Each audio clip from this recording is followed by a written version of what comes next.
Bonjour à tous et bienvenue dans le 6e des prix de la saison consacrée au Grand Prix de Monaco. Monaco dont je reviens tout juste, j'y étais tout le week-end pour travailler avec Canal+, et mon avion a tout juste atterri, je suis là, on va faire ce des prix, j'ai tout écrit, j'ai tout regardé, ce sera juste un petit peu moins monté que d'habitude, je pense que vous le comprendrez. En tout cas, vous pouvez vous en douter, j'ai pris énormément de plaisir, je vous raconterai sûrement tout ça dans une vidéo en fin de semaine. En attendant, on a des choses à se dire, c'est parti.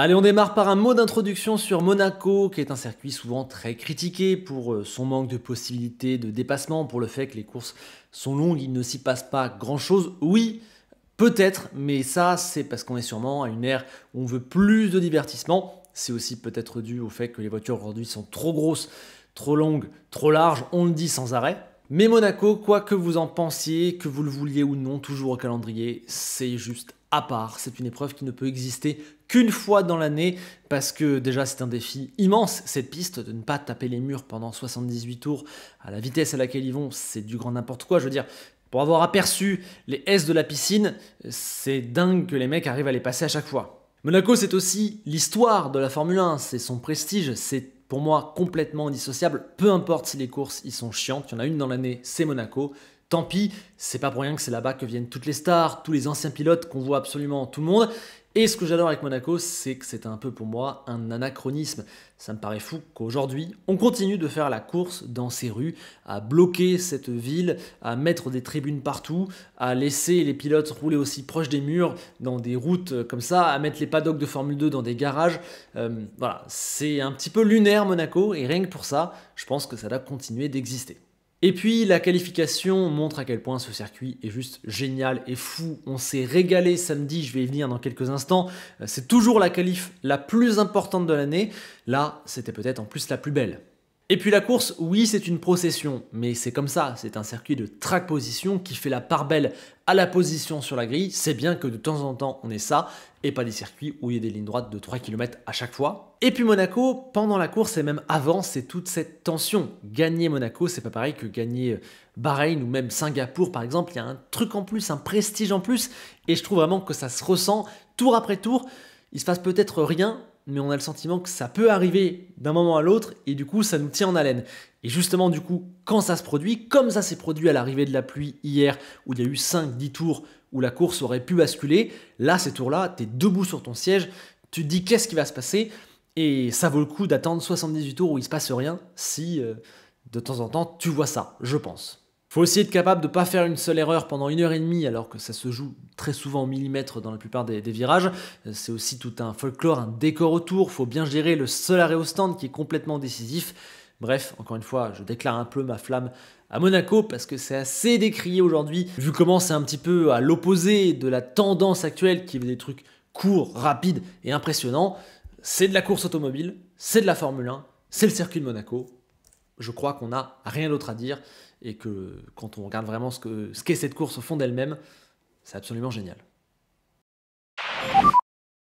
Allez, venons-en un peu plus aux sportifs de ce week-end. La qualif d'abord, je l'ai dit, on s'est absolument régalé, le scénario était fou, les écarts étaient très faibles. Je crois qu'il y a 3 dixièmes et demi entre la P1 et la P6, P7, un truc dans le genre, donc c'est quand même assez impressionnant. Et puis ce scénario où tout le monde se reprend le meilleur tour à la fin, Verstappen puis Ocon. Évidemment, on va en parler.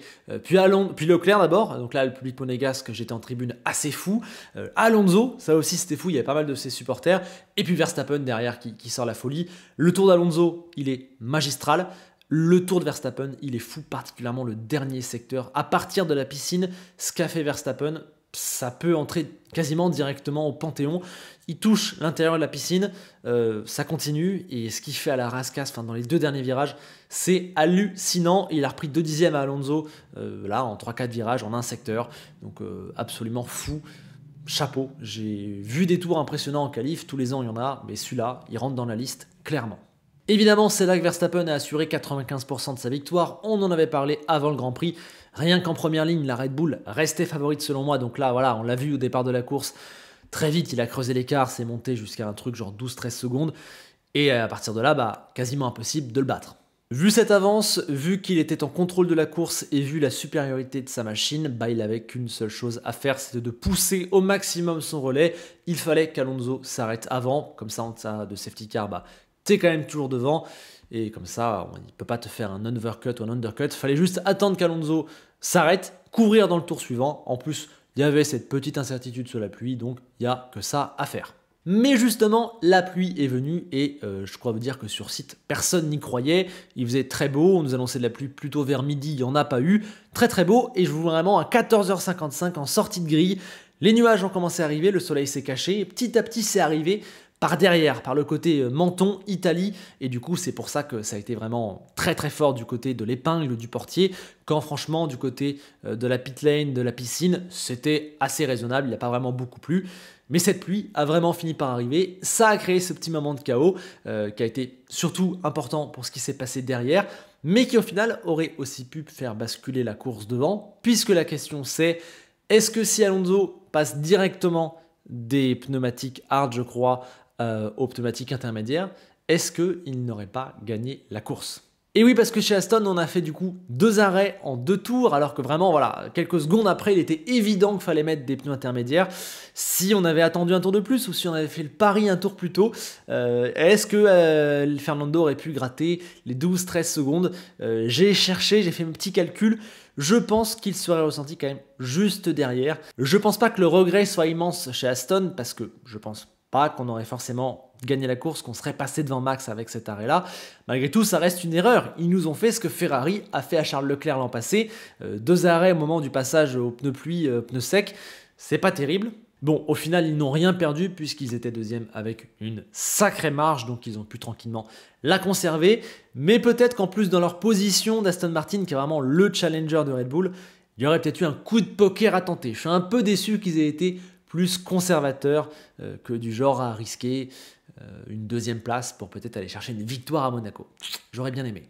En tout cas, Alonso, bah voilà, juste sensationnel encore une fois. Pour moi, le meilleur pilote de ce début de saison. D'ailleurs, les moyennes générales sont toujours en lien dans la description. Il y en a un autre qui est absolument fou sur ce début de saison. Bah, c'est évidemment Max Verstappen qui désormais explose le championnat.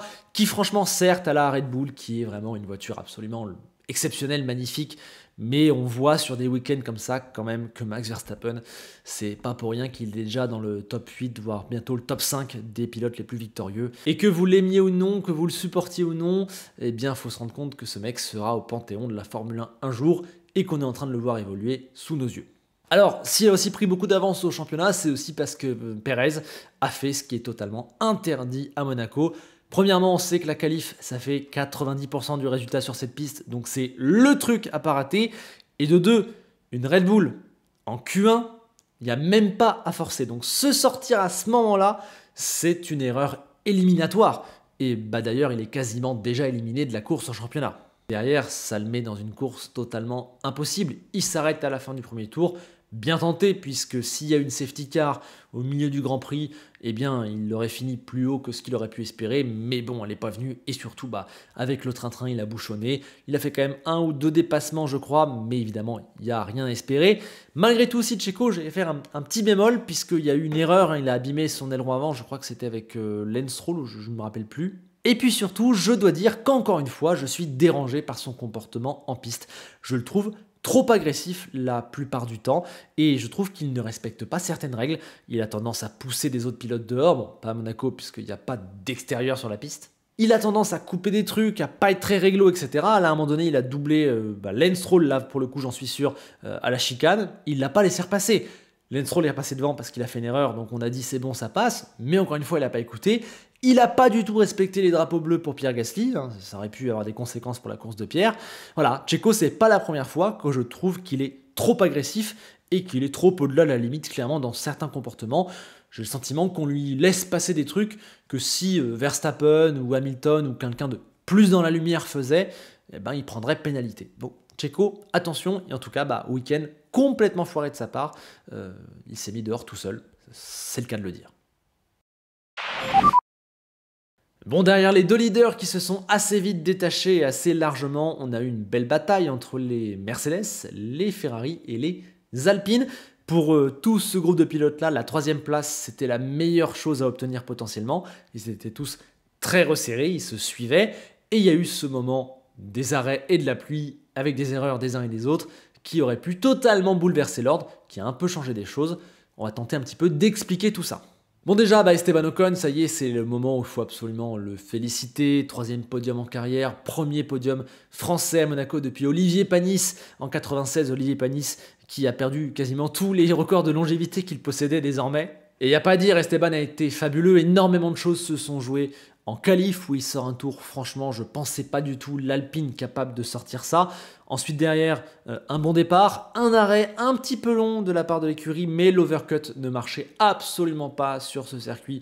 Donc au final, il est resté devant et du coup, il tenait cette 3e position jusqu'à l'arrivée de la pluie. Et là, il faut tirer un grand coup de chapeau Alpine, puisque c'est eux, entre guillemets, qui ouvrent la piste pour ce groupe de pilotes-là. Ça s'était pas encore arrêté pour mettre des pneus intermédiaires devant. Et pourtant, alors qu'ils étaient ceux qui avaient le plus à perdre, puisqu'ils tenaient cette fameuse 3e position, c'est eux qui en premier s'arrêtent pour mettre les intermédiaires. Je vais pas vous mentir, sur le coup, je me dis, pourquoi ils font ça? C'est trop tôt, c'est pas à eux de le faire en premier, faut attendre. Et en fait, ça a été salvateur parce que s'ils ne l'avaient pas fait, d'autres l'auraient sûrement fait derrière et du coup, ils se seraient fait sucrer le podium. Donc, incroyable bravo à Alpine là-dessus. C'est la stratégie qui a sauvé le podium. On ne va pas oublier que ce podium est aidé, premièrement par la pénalité de Charles Leclerc qui le fait reculer de la 3e à la 6e position. Sans ça, sûrement que les choses sont différentes. Aidé aussi par l'erreur de George Russell puisqu'il était ressorti devant en pneu intermédiaire et il s'est sorti. Donc, Esteban a pu récupérer son podium. Je trouve quand même que ça n'enlève rien à la beauté de cet exploit réalisé par Alpine. Podium français, doublement français à Monaco. Je ne m'y attendais pas. Le premier podium un petit peu surprise de ce début de saison. Et franchement, c'est absolument énorme. Esteban, il a fait le week-end parfait. Franchement, j'ai pris un pied monstrueux à le voir évoluer. Il continue d'apprendre, de grandir, de devenir de plus en plus fort, tout simplement. Chaque année, je trouve qu'il arrive encore à passer un step. Mine de rien, l'an dernier, il se confronte quand même yeux dans les yeux à Alonso, il n'est pas du tout ridicule, loin de là même. Là encore, il arrive, je trouve, à passer un petit step. C'est franchement très très fort. Et en plus, il fait ça avec une banane comme ça, une joie communicative. Il est simple, il est trop cool. Ouais, franchement, Esteban, 20 sur 20 ce week-end, clairement. Pour continuer chez Alpine, Gasly a dit être déçu à l'arrivée de la course. Alors, je ne suis pas déçu par son niveau de performance parce que je trouve que pour un mec qui est dans l'écurie depuis seulement 6 Grands Prix du coup, à Monaco en plus, il avait un très bon niveau ce week-end. Il n'a pas été si loin que ça lors de la qualif. Certes, il est battu, pareil le dimanche, mais il est là. Derrière, il est capable en course de jouer au milieu des Ferrari, de jouer devant une Mercedes. Donc franchement, ça c'est très fort. Par contre, là où il a raison, c'est qu'Alpine a sûrement manqué un coup, puisqu'ils l'ont arrêté seulement quelques tours avant l'arrivée de la pluie. Donc lui aussi a dû faire 2 arrêts, alors qu'un George Russell qui était derrière lui a attendu et n'a pu en faire qu'un seul. Si Pierre n'avait fait qu'un seul arrêt, ce serait lui qui aurait été 3e, et je pense même qu'Alpine du coup aurait sûrement fait 3 et 4 ou 3 et 5, un truc dans le genre. Alpine justement, que je ne qualifierais pas encore totalement de top team, c'est pas comme ça qu'on peut le dire, mais en tout cas, ils sont pour l'instant les seuls capables d'embêter et de jouer avec cet homme team, de s'insérer et de gratter des positions. Alors, attention, pas Red Bull, pas Alonso, mais en tout cas, ils sont totalement dans le match la plupart du temps avec Ferrari et Mercedes. Et là, sur un circuit de track position, ils ont pu tenir. Évoquons d'ailleurs rapidement Mercedes et Ferrari. Mercedes qui continue de sauver les meubles, sacrée optimisation encore ce week-end. Nouvelle voiture avec des pontons assez impressionnants comme changement. On verra vraiment ce que ça donne au fur et à mesure du temps. D'abord à Barcelone qui sera beaucoup plus représentatif, puis ensuite sur l'évolution des circuits européens. Il ne faut pas prendre ce résultat P4, P5 pour une preuve irréfutable que ça marche clairement beaucoup mieux leur voiture pour l'instant. On ne sait pas, mais qu'au moins on sait, c'est que c'est pas du tout une régression en tout cas. Ça a été un petit peu compliqué, je trouve, le samedi quand même pour eux. Hamilton a eu chaud, il manque de se faire sortir d'abord en Q1, puis ensuite en Q2. Et finalement, il sort un tour génial en Q3, 6e temps, 5e sur la grille, donc ça vraiment exceptionnel. Derrière, la course, c'est comme d'hab le train-train, donc personne ne peut doubler. Mais à l'instant où tu peux faire la différence, c'est-à-dire le seul moment où tu pouvais le faire hier, pendant la pluie, Mercedes a assuré, ils ont arrêté leurs 2 pilotes au bon tour. Ce qui fait que du coup, ils ont gagné des positions, ils font 4-5 et ils doublent les 2 Ferrari. Donc encore une fois, parfait. Il y a encore du boulot pour monter ces voitures au niveau où ils l'espèrent déjà dans un premier temps qu'elles soient capables de jouer les podiums tous les week-ends. Et c'est sûr que c'est un petit peu triste pour eux de voir une Alpine sur la 3e marche et pas une Mercedes. Franchement, ils s'en sortent bien. Petit regret ce week-end sur Russell qui était plutôt performant en qualif avant finalement de faire une Q3 pas top, de pas tenir forcément le rythme de Lewis sur la fin de course et puis surtout de faire cette erreur. Il est une aubaine, il était le seul à ne pas s'être arrêté et qui a pu faire du coup le changement directement des pneus secs aux pneus pluie, mais il a tout gâché en sortant tout droit en arrivant sur l'épingle. Donc franchement c'est une erreur qui coûte très cher, hein, qui coûte du coup 2 positions et un podium.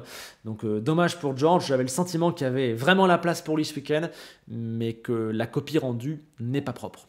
Et puis donc on a Ferrari, bon là, déçu, le rythme de qualif on le sait, il est vraiment très bon cette voiture, sur un tour elle est capable de très belles choses, mais voilà, les quelques dixièmes ne tombent pas du côté de Charles Leclerc et du coup ensuite en course ils sont dans le mauvais wagon et du coup le rythme est assez décevant, je pense notamment à la fin du relais en intermédiaire où les rouges étaient totalement largués, donc encore une fois pour eux c'est des points lâchés et ils sont pas au niveau d'Aston, loin de là, et ils sont même pas au niveau de Mercedes, pourtant Mercedes qui est en crise entre guillemets et qui doit absolument changer de voiture, ils sont quand même devant Ferrari quoi. Pour Leclerc, la malédiction monégasque a un petit peu continué ce week-end quand même, puisqu'au final il prend cette pénalité pour avoir bloqué Lando Norris en qualification, pénalité totalement méritée puisqu'effectivement il le gêne, il le bloque. Par contre, ce qui me gêne, c'est que Leclerc, il n'a pas fait d'erreur puisque personne ne l'a prévenu à la radio et c'est purement impossible pour les pilotes, surtout à Monaco, d'anticiper le trafic. Donc pénalité méritée, mais c'est la faute de l'équipe. Donc c'est terrible que le pauvre Charles Leclerc se mange encore ça alors qu'il n'a rien fait de mal. Du coup, son dimanche, il est dans le trafic, il ne peut pas doubler. Et en plus, Ferrari, et c'est là aussi que je leur en veux sur ce week-end, c'est encore eux qui ont pité le plus tard pour le changement des pneus secs aux pneus intermédiaires. Ils se sont fait avoir, ils ont perdu un temps fou, et les Mercedes sont passés. Et heureusement pour Leclerc que Sainz se sort juste devant lui, juste avant de piter, parce que sinon, c'est Leclerc qui est 8ème, alors qu'il n'a rien fait, à part un tour sensationnel en qualif ce week-end. D'ailleurs, en parlant de Sainz, encore une fois, je trouve des choses à redire, notamment dans l'attitude un peu générale et un petit peu, je dirais, sa mentalité lorsqu'il est en course. La qualif était top, hein, c'est le plus proche qu'il ait été cette année de Leclerc en qualif. Pas si loin de la pole, mais en même temps, il ne la joue pas vraiment, il reste quand même battu. Ensuite, au départ, je trouve quand même que 2 fois, notamment dans la montée du casino, il referme la porte à Hamilton de manière un petit peu, à la limite, un petit peu tardive.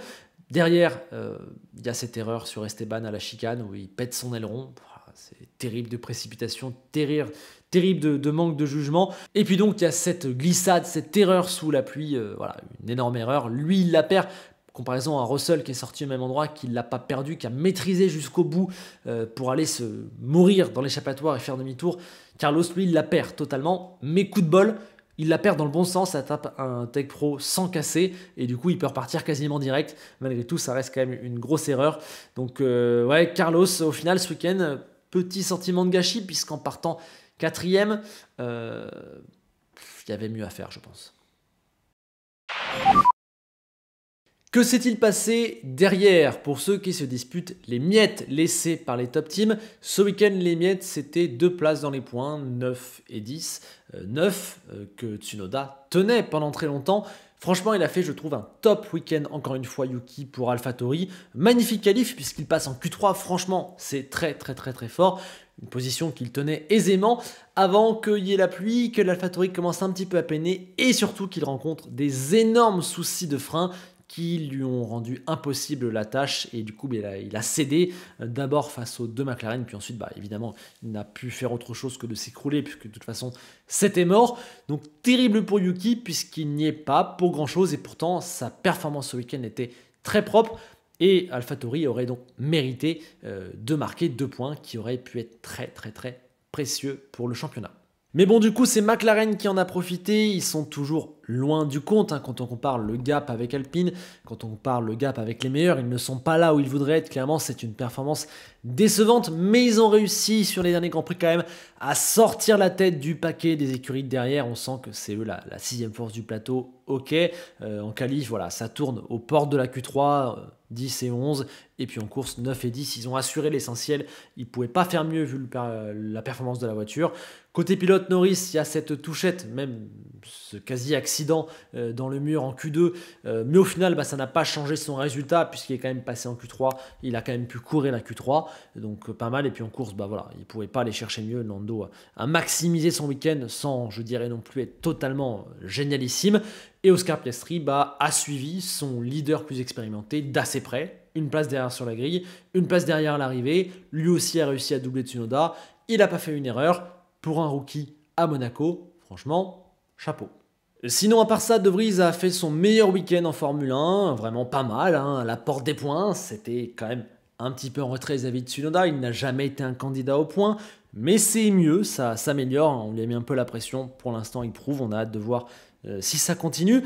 Sinon, Haas et Williams, il n'y a rien à dire tant elles ont été loin des points. Hein. Je crois que Haas a fait un petit peu n'importe quoi avec ses pneus et ses sorties en piste au niveau de la Q1. Du coup, double élimination. C'est foutu, ils tentent ce qu'ils veulent le dimanche, ça marche pas. Magnussen a fait quand même une petite brochette d'erreurs, même s'ils ont tenté des choses pas inintéressantes, s'il y avait eu des safety cars et ce genre de trucs. Williams, voilà, pas grand chose. Je noterai que Albon a fait quand même une petite erreur, mais il s'est repris les moments où ça comptait, c'est-à-dire samedi et dimanche. Voilà, Sargent est pas si loin de lui, mais quand même, tu sens que c'est un peu plus dur. Ça reste un rookie, on va voir. Et sinon, je n'ai toujours pas vu Alfa Romeo. Encore une fois, je suis un peu vache parce que c'était pas si mal. Ils ont eu la bonne stratégie au moment du passage aux inters, etc. Je crois que Bottas est aussi passé en Q2. Mais franchement, ils ne peuvent toujours pas espérer marquer des points. Et puis bon, je vais finir par le carton rouge du week-end. Il est pour Lance Stroll. Faire Q2 dans une Aston Martin pendant qu'Alonso est à un virage près de prendre la pole à une Red Bull pilotée par Max Verstappen, dans la même machine donc, non, c'est une énorme erreur, une énorme contre-perf. Alors après, il y a un beau dépassement à la Rascasse en course, franchement, il m'a plutôt surpris. Il faut dire aussi que la Williams laisse un petit peu la porte ouverte et que du coup, il peut s'engouffrer, mais encore faut-il le faire. Par contre, après, c'est la cata, il a fait quand même pas mal d'erreurs, pas mal d'approximations, ça a été chaud de nombreuses fois, jusqu'à ce qu'il se mette dedans à l'épingle, hein, sous la pluie, ça tourne pas, ça ne freine pas, il fait le côté droit, puis ensuite il n'a plus d'autre choix que d'aller faire le côté gauche puisqu'il peut plus tourner le volant, et du coup il abandonne.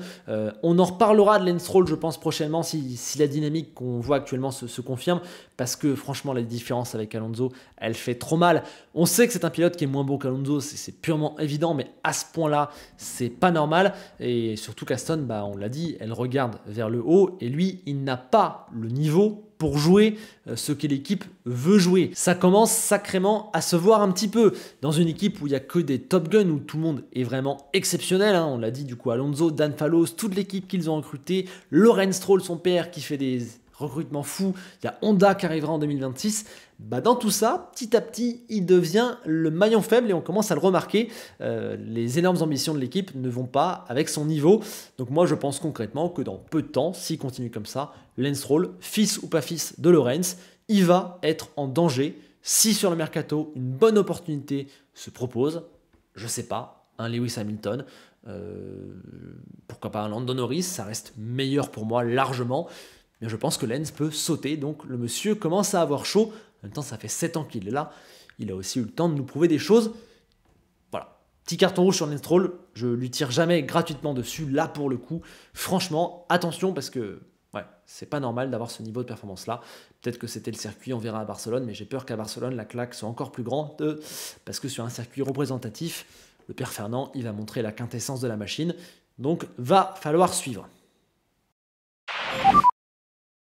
Allez, on s'affiche rapidement les classements. Évidemment, on constate que Verstappen a une avance désormais assez monstrueuse, qu'Alonso talonne un Pérez qui pourtant voulait jouer le titre, que derrière ce sera sûrement serré entre les Ferrari et les Mercedes, que Lance Stroll n'a pas un total de points suffisant, loin de là, que les Alpines sont logiquement les 9e et 10e puisque c'est la 5e force du plateau, désormais assez largement au championnat constructeur, où évidemment Red Bull écrase tout, ils seront champions largement à l'avance. On va peut-être même commencer à faire des calculs pour voir s'ils peuvent pas battre des records. Aston Mercedes, seulement 1 point d'écart. Le père Fernand tient ça un petit peu tout seul. Et c'est vraiment encourageant pour Mercedes de voir qu'ils sont déjà là. Ferrari a un poil décroché. C'est un peu la déprime, franchement, du côté des rouges. Sinon, derrière, je l'ai dit, ça se confirme. Alpine est la 5e force. Parfois un petit peu mieux. McLaren est la 6e. Et puis, on l'a dit, de Haas à Williams, ça se disputera peut-être 1-2 points toutes les 2-3 courses. Et c'est ça qui fera la différence au final. Allez, maintenant les notes, je les donne rapidement, vous pouvez quand même retrouver les moyennes générales en description, me donner vos notes en commentaire, me dire là où j'ai mis trop, là où j'ai mis pas assez pour que je puisse corriger. Ce classement est un classement qu'on fait tous ensemble pour avoir un moyen de juger les pilotes autrement que par le classement par points. Bon, Verstappen, évidemment, je pense que je lui mets le 20 cette fois parce que voilà, le tour de qualif le mérite. 20 aussi évidemment pour Esteban Ocon. Alonso, voilà, c'est pas 20, mais parce que je peux pas mettre 20 à tout le monde, c'est forcément exceptionnel. Derrière, vous notez qu'il y a quand même eu pas mal de très bons week-ends, hein. Hamilton c'est génial, Leclerc le pauvre n'a rien fait de mal, Russell, Norris, Piastri, Tsunoda aussi qui est dans le lot. Après il y a un groupe où c'était pas si mal, hein, pour les De Vries, pour les Bottas, j'ai noté plutôt généreusement aujourd'hui j'ai l'impression. Un groupe un peu plus anonyme comme d'hab avec les Guan Yu Zhou par exemple, les Alexander Albon qui a pas été génialissime, les Haas sont franchement très durs à noter, Sargent c'était pas catastrophique mais pas bon non plus. Magnussen a pour moi fait un petit peu beaucoup trop d'erreurs, peut-être que la note est sévère, vous me direz. Perez, il n'a pas le droit de faire ça dans un week-end alors qu'il joue le titre. Et puis Stroll, bah, c'est le carton. Côté équipe, Red Bull a toujours l'une des meilleures machines de tous les temps. Alpine a été franchement magnifique. Aston est très forte. Attention, on aurait pu peut-être tenter d'aller chercher la victoire. Mercedes maximise bien pendant que Ferrari est trop décevant pour moi. McLaren se maintient. AlphaTauri avait du potentiel, dommage le souci de frein. Alpha middle et puis Williams et Haas n'ont rien pu faire. Voilà, sur ce, je vous retrouve en commentaire pour discuter de cette course. Likez la vidéo si elle vous a plu, abonnez-vous si vous n'êtes pas abonné, s'il vous plaît, ça aide énormément la chaîne. On se retrouve dans la semaine, notamment pour parler de mon expérience à Monaco, les coulisses du Grand Prix le plus mythique de l'histoire de la Formule 1. J'en profite pour remercier à nouveau Edout qui a offert du coup 2 places pour ce Grand Prix et je pense que ma copine et mon père se sont absolument régalés. Je vous mettrai des images de tout ça évidemment dans la vidéo qui arrivera, je sais pas, sûrement mercredi ou jeudi. Et donc je vous laisse comme d'habitude avec Enzo Ferrari qui nous rappelle ce triste chiffre. Au bout de 6 courses cette saison, Alpine et Ferrari ont le même nombre de podiums. Si on nous avait dit ça avant Bahreïn, il y avait 2 manières de voir, soit c'était la cata pour Ferrari, soit c'était le bonheur pour Alpine. Bah finalement, c'est les deux à la fois. À bientôt.